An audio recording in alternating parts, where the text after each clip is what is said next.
Hi, this is Burgerkrieg and I just returned from visiting my grandparents in Spain a few days ago, and I came back with a cold during summer.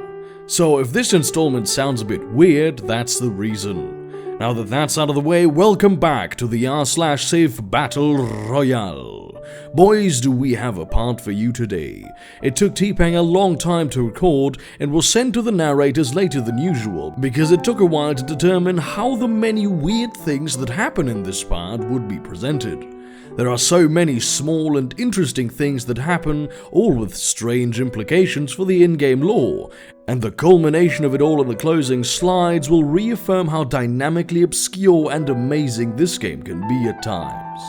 A coalition of great fan BR, TPangolin and mostly TA Knight will cover the events seen here today from a brilliant analytical perspective. Enjoy. Love at First Sight, A Burr and the Ashanti Pikeman by Spherical Melon.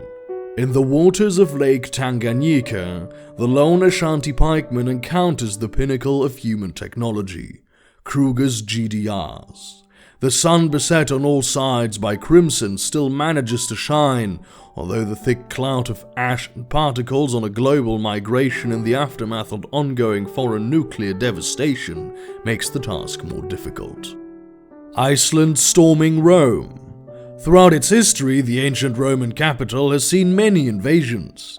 This capture made Iceland the fourth civilization to control it. Here we see two Icelandic special forces securing the streets, as the city is bombed by retreating Spartan artillery.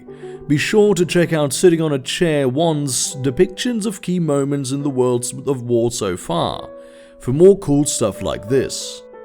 The Cartography Society of the Cylinder seems to be working very efficiently with the amazing team behind the world map. The Burrs retain top spot in our power rankings yet again. How incredibly surprising that is. We start off with the Finland-Sibir front, where Kekkonen is in the process of taking multiple cities such as Kiev, Tashkent and Morella. Finnish XComs also strafe the Vietnamese border, taking Razdan near Afghanistan. You have to admire Finland. Despite their major hits to the core and military losses, they still managed to bring units to the front and Yakutia to attack Sibir. The Northern Front is a different story altogether, as Finland is very sparse here and their navy is wiped clean. Neither side is saving up on nukes, however. Sweden is gearing up for a counterattack against the Burrs, who found out their limits. Moving an attacking army all the way from Africa through both Ethiopian and Finnish lands is a difficult task for any AI, even Paul Kruger. Sweden dares to hold hope to restore their former glory and become the Lion of the North once again, now between nuked Finland and desolate Iceland. Mexico does not give up. Despite the war with both Australia and the Buccaneers, Benito Juarez finds the time to attack and take Austin, as well as prepare an attack to take the shore once again. It was bound to happen to Texas sometime. They should have made a peace deal a long time ago, after losing their carpet. They decided to be stubborn instead and are now paying the price. Australia takes Monterrey using a caravel, but Torreon falls to the north. The Vegemites still hold a force at Mexico from when they sent a surprise attack, but the Piñatas are starting to recover from the nukes, and are now working on a solid carpet. Some Australian reinforcements are necessary if Parks wants to hold the cities, since the Buccaneers aren't proving to be much of a distraction anymore. Vietnam has nuked the Australian city of Tabuk off the map near the end of the last part, and there's now a hole in their borders. Looks like it was a newer settlement though, as it only held 7 tiles to its name. Sibir shows they can play the nuking game too. Alongside filling San Bartolo, Kovola, Stalingrad, Yevantashad, Morella and Bamba, they erase Kiev from the map. Vietnam tries to make an impression and flips Carrollton. A shot of the Siberian interior shows just how much the situation has changed. Sibir has lost most of their carpet and is operating on produced army to defend itself. However, they do have a lot of workers, which are constantly fixing damages caused by the A-bombs. Valdivia is still a flipping point as Brazil takes it again, but Chile and infantry surround the city.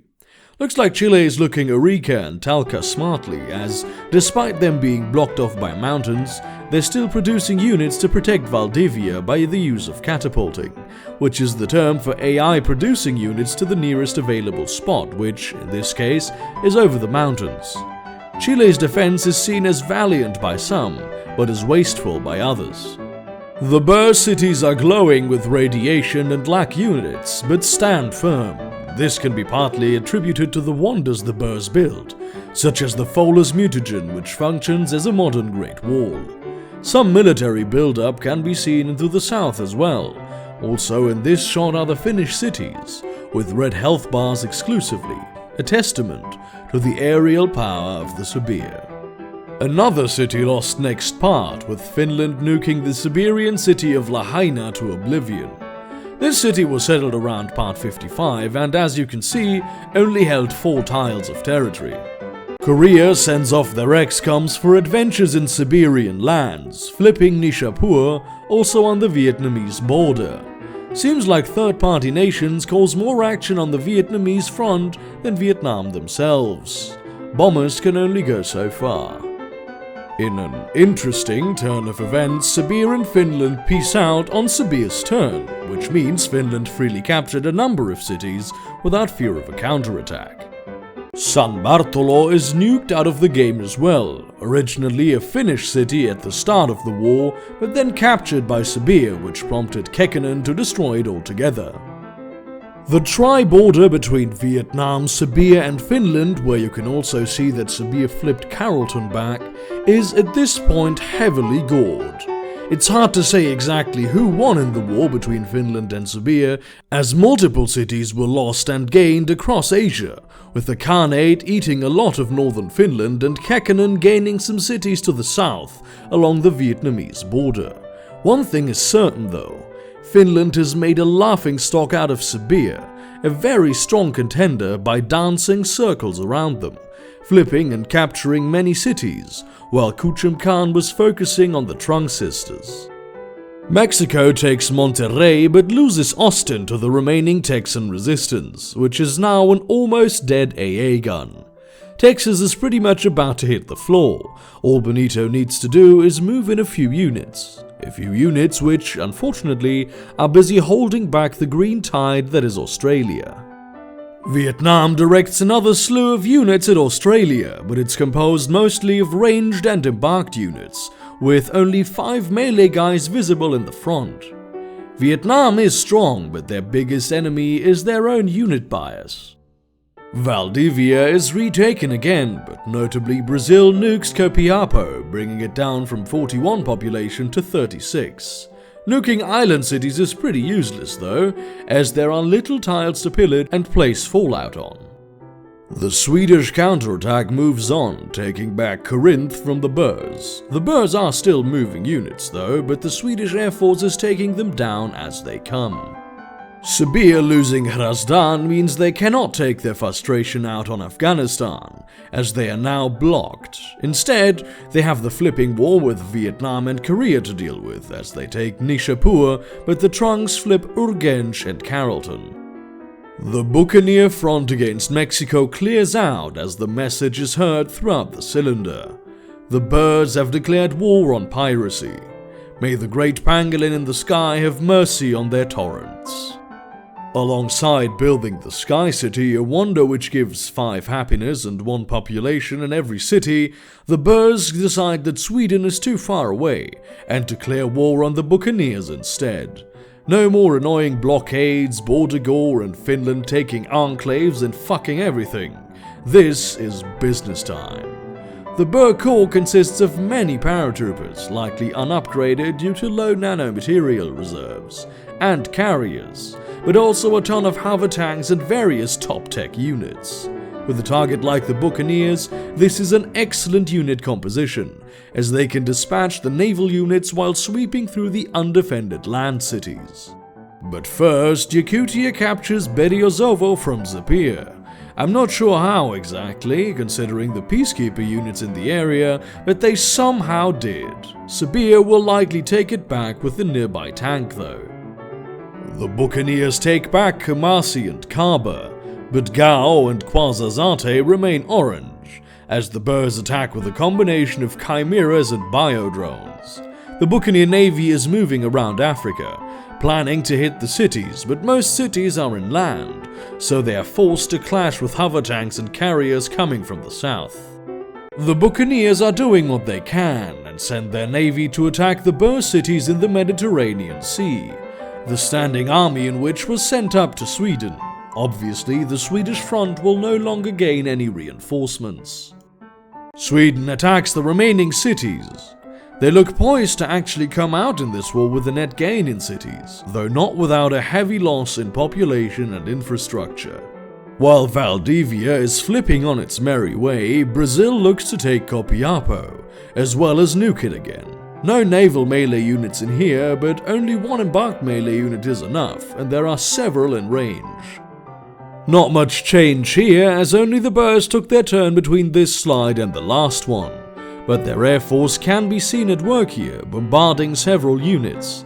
Not enough to keep the cities though. Kumasi and Kaba fall to the Boers again, but more importantly, Boer chimeras are swarming the Buccaneer territory. Henry Morgan is forming a resistance of paratroopers, but it looks very inadequate. The Buccaneers nuked Denkira at the start of the war, but the Boers have already cleaned up a lot of the damage. Morgan will have to try much harder than that. More nukes are unveiled, with the Buccaneers nuking Yeji and the Boers nuking Casablanca. The Buccaneers are trying to replicate Sweden, but it doesn't work when you can actually move units through. A lone Hawaiian general makes it all the way up to the mystified city of Dvin through Ethiopia, heading for the Convention of Rump States. Paul Kruger notices the general and vows to banish him from Earth. The Vietnamese strike force flips my son, but they already look much thinner than before. A settler is at the head of the operation, having second thoughts. Cebu falls to Vietnam, but the Wobbegong is positioned nearby to replace it. A lone Australian ironclad, somehow still around, makes its way to Vegan, planning to flip it again. Despite this war going for multiple parts already, neither side looks likely to give up. If I had to guess, I would say Finland itself got nuked more than anything else. There are more cities with fallout around them than cities without. Nikaea, the population queen in this slide, sits at a pitiful 14. It will take a long time for Kekkonen to recover from this conflict. A shot of northeastern Sibir shows that they have already managed to regain Beriozovo. Genghis Khan and Kuchum Khan are both at war with Tighan Darkhan, but it's impossible to see an exchange of warfare between Mongolia and Yakutia. As Japan makes peace with Persia, Hawaii is attempting to build defenses, but there's no production to be found on an island city. There are also more carriers here than anything else. The Inuit seem to have something planned, moving through Australian territory toward the southwest. The Buccaneer Navy makes their way south, as they let off another nuke at the Boers, this time at the city of Atebubu. The resident army doesn't appear particularly impressed, marching onward with the famed Boer stoicism. The Boers plough through Africa, taking Tangier and Fez. They may unite the European holdings with the motherland if they continue this way. Standing in their way is Henry Morgan, who takes Arisham and Penormus. Interestingly, the Boers recapture Ohrid from Sweden. It didn't take long for Tabuk to be replaced with Strängnäs, a name that seems to be of Icelandic origin. Vietnam doesn't stop nuking though, annihilating Rubibi and flipping Ambon. Brazil did it. Copiapo falls, though at a loss of 33 population, with the navy moving toward mainland Chile. A naval force from Iquique moves for a counterattack, but it's composed mainly of carriers, with a single destroyer for good measure. Mexico prepares to wipe Australia from the area once and for all, though all they have are embarked units. Additional units also move around Austin to flank it, but it's not like Texas's melee units anymore. Afghanistan proves to be a stubborn bastard, flipping Nishapur after Korea lands XCOMs on it. Not that I would blame them, 2 parts ago they looked like they were going to fold like cardboard. As the Boer forces are advancing, a lone Buccaneer paratrooper lands in the middle of their territory. Not sure what this strategic move hoped to achieve, but he will be remembered in history as that flying idiot. The Buccaneers also nuke Cumbi Saleh and flip back Tangier and Fez. Carthage falls to the Buccaneers, but Burr reinforcements are already moving through Utique. The Swedes found their lost strength and take back Tajea. Subia is coming back online as they're now focused on Vietnam. Kuchum Khan moves against Ghazni, trying to even the score against the Trung sisters, currently sitting at 0-2 for them. Brazil is plotting against another rump state, Armenia, while they're busy clearing Chile. Armenia was, up until recently, the focal point of a brutal war between Finland and Serbia, but has now found a moment to enjoy some peace and quiet. Probably just a moment, though. Mexico takes Austin again, and now it looks like they won't lose it. Texas is one melee unit and a badly damaged city away from elimination, and with the Burrs hot on the Buccaneers, it doesn't look like there's anyone to save them. The Inuit are plotting against Texas, but if they want it, they will need to act fast.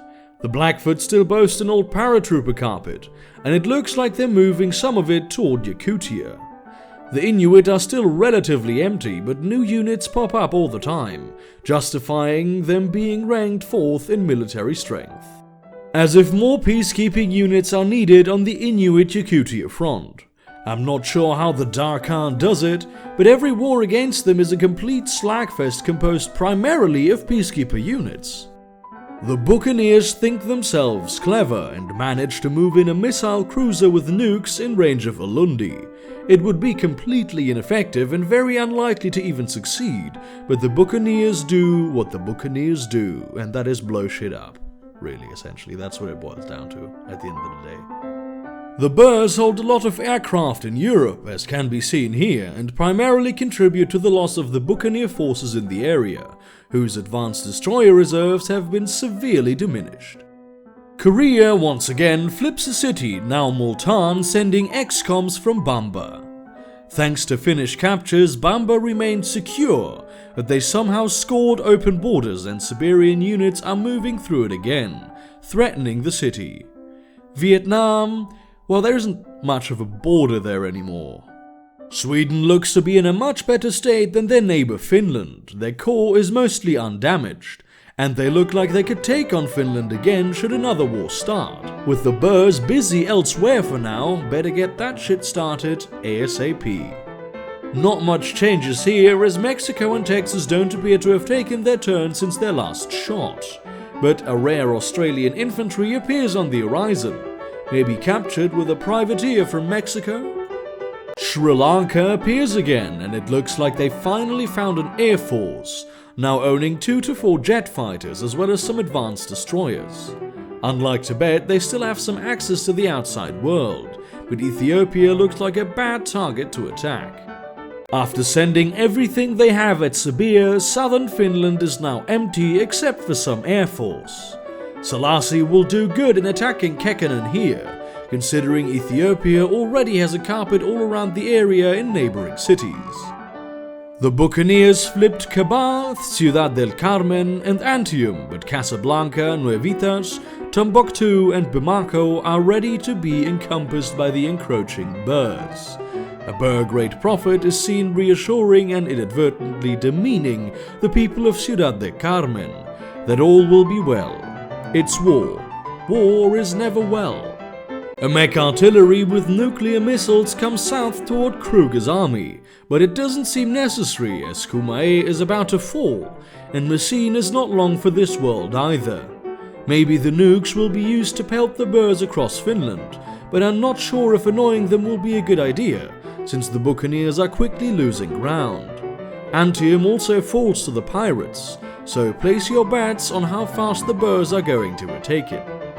Brazil takes Copiapo. The only hope remaining for Chile are the mountains of Patagonia and the guarded but weak island of Iquique. Iceland holds a large stack of atomic bombs on the shore of Sweden. Starting a war here will be a disaster, as Swedish advanced destroyers can be found all across the British Isles, and a nuking AI will end up nuking its own flipped cities. Here we take a peek at the calm Inuit-Icelandic border with Vietnamese tourists. Inuit troops are starting to surround Blackfoot territory. Is there some sort of plan here? For now, we can see that the Blackfoot are developing an air force themselves, though that probably won't be terribly effective in the event of an Inuit invasion. Fes is taken by the Boers while their carpeting intensifies. The future of Africa is bleak. Whatever buccaneer units remain in Africa are wiped off as the Boers take 6 cities at the same time, showing their dominance. The buccaneers are quickly losing ground, and it's only a matter of when, not if, the buccaneers are banished to the Americas. This is just further confirmation of the death of Africa. The Boers, unsurprisingly, are still in a steady first place. The Boers are well fed, and somehow so are the Inuit, with their frozen farms booming with food. I guess we can thank some dank engineers working on hydroponics in the Arctic then. Australia gets the bronze. This is Dawkinzz, and I've been doing the video editing for this part as Burgerkrieg has been having some software problems, so in order to not break the illusion of continuity, I'll do my best Burgerkrieg impression. The Inuit are using max production, that is every important. Boers in second again, and Australia gets the bronze. Australia gets the gold medal in land, the Inuit take silver, and the Boers are confined to the lowest step of the podium. The Inuit are chilling in their many cities. Henry Parkes has an endless supply of housing for taverns, and the Boers also have enough cities to do whatever it is they do for fun. Their brains well fed, Boer scientists do some amazing work, much like the Inuit. Ever the overachievers, the Koreans have won a spot in the top 3. This is a slide without text. The Mexican Pope is still the most influential religious leader, though others are notably around. In the midst of the Ukrainian wasteland, a battlefield not only for nuclear warfare but one of ancient religion, the rumors are true. A new city has emerged from the rubble of the nuclear devastation. The settlers are not from this place, but from the Far East, a forgotten empire that used to span a large region of Asia. They were mighty and powerful, but this new world has reduced them to devastation and isolation. Refugees have settled anew in the midst of nuclear fallout. Anything is preferable to the life they had back home. This was the unfortunate fate of the world. Tibet has founded Nidong. We finish our part off with a lovely drawing by Laser OSX. Thank you for sticking with me through all this, and apologies for the lack of music and general polish in this episode. Aside from my cold, I have some weird hardware issues that make my PC crash randomly in random intervals of time that are completely random. It's a problem that can have any number of causes apparently, but I currently suspect my external hard drive is the culprit. This has been Burgerkrieg, and see you next week.